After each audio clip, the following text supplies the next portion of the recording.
Now, as you know, the West Indies completed a 2-0 series rout of Zimbabwe, and the leading wicket taker in this series is the man I am about to interview, Shane Shillingford. How are you doing, Shane? I'm fine, thank you. Yeah, we're great. You're obviously doing very well right now. You're in great form, and I'm assuming you've had a lot of people to be talking to recently. Well, yeah, definitely. After the series, even going to the first class series, a lot of preparation been taking place, and after finishing the series against Zimbabwe, a lot of people been talking to me and stuff, and about my form and stuff. So everything has been going pretty well. Now, you first got picked for the series against South Africa, where you acted impressed, where you got in the team as far as, what actually got you in the team as far as domestic performances go? Well, over the domestic scene, over the years, I've been always picking up wickets. I was expecting a call, so it was just a matter of time. And getting called up against South Africa, it was quite a overwhelming feeling for me. And I wanted to go there and showcase my talent and do the West Indies proud. So I was thankful for that. And what was it like to finally get picked? Were you overwhelmed? Yeah, definitely. I mean, that's what every player dream is to represent the West Indies and to do well for the West Indies. So when the selector called me and told me I've been selected, I was very much overwhelmed. I was ecstatic, There was also some awesome players in that side. Now, as a player coming into that team for the first time, who were the real leaders, and who were maybe your friends of the dressing room? Well, every one of us, gelled pretty well in the dressing room. As you know, Sammy and myself, the captain of the domestic season team, domestic team. So him and I was, the closest of the lot. But the spirit and camaraderie of the team is very, very good. The way we work together, the way we enjoy each other's joke and stuff like that, and it was all good. And how did you actually do that series? It was a good series. It was a challenging one for me as well. Being dropped and coming back on the team.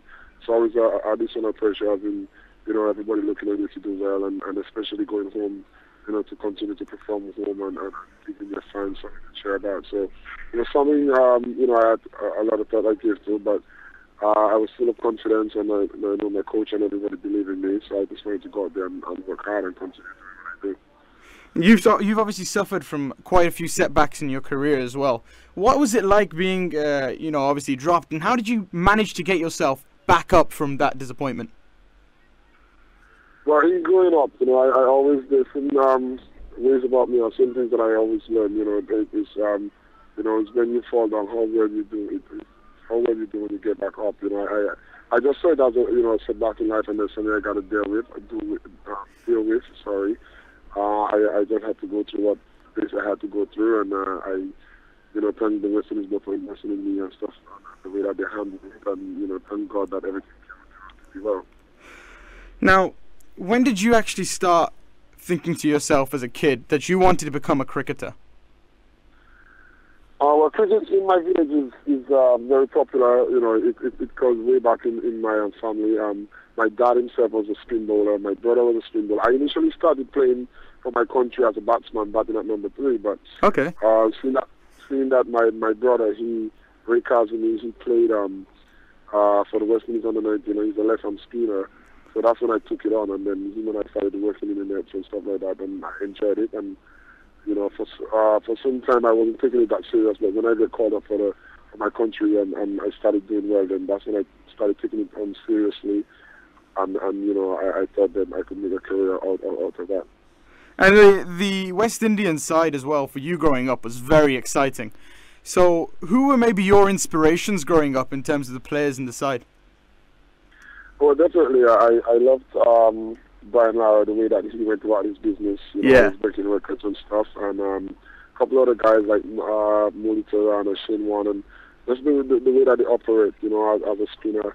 And I listened to a couple of his interviews about being patient and going through tough times, especially when you go in conditions that are not suitable to you and stuff like that. So, a lot of research and stuff like that, I would continue to do as I strive to do even better in my career, and that's how I go about my business. And they often talk about spinners as well. Spinners have a lot of creativity, using things like the Dusra, for example. Is that maybe what attracted you to it? Say that again? Spin bowling. Is that what attracted you to it? The fact that it's so creative? Yeah, definitely.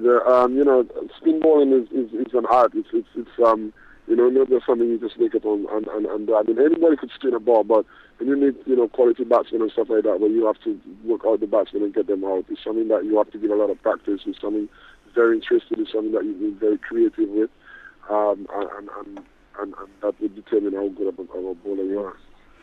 Do you feel after beating Curtly Ambrose's record of 16 wickets taken in the two-test series, obviously you got 19, that there's actually a lot of pressure on you to do well now? Well, I think as on the both sides, it's really good that I broke the record and stuff like that.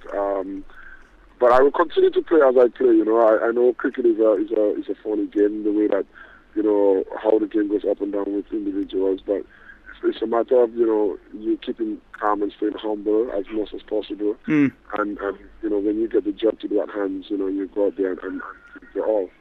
So hopefully we're gonna see Shane Shillingford go out and get more and more records for the West Indies. Definitely, that's what I'm hoping for. Now there are many great spin bowlers around on the international scene at the moment. There's guys like Graham Swan, Syed Ajmal, to name a couple. Do you think you can make as big an impact as these guys? And do you think you're here to stay? Yeah, definitely. My whole philosophy is to go out there and make an impact in the world. Even playing in different conditions in different areas. And right now I'm looking up teams that I could go and play for in different conditions and stuff like that, so I can get myself more suitable to different areas and different conditions. But yeah, I'm definitely here to stay, and that's my thing. My thing is to go out there and perform and make my country proud and the West Indies proud. Now, finally, this is my last question. How much of a test series has this Zimbabwe series been for the West Indian team? And as a whole, what will you and the team take away from it? Well, first, when we set up to play, the series against Zimbabwe, the coach always, was bringing in our head that, the way we should go out and play the teams that seems to be below us is, lead with authority. So that's what we wanted to do. We didn't want it to be like a close game or something like that. And we have our plans. We set our plans. Whether you play a big team or a small team, you set your plans. And once you hit your plans and your targets, then obviously you come up with a result. So it was a well-planned series with the way we went about our business and coming out victorious. We had one plan was to win 6 games in a row, and that was what we were heading for. And the way we set our plans and everything, we thought about business. Okay, Shane, it's been an absolute honour speaking to you. It's been great speaking to somebody who's very relevant right now, getting those 19 wickets in that last series. Thank you, Shane. Thank you, sir. You're welcome.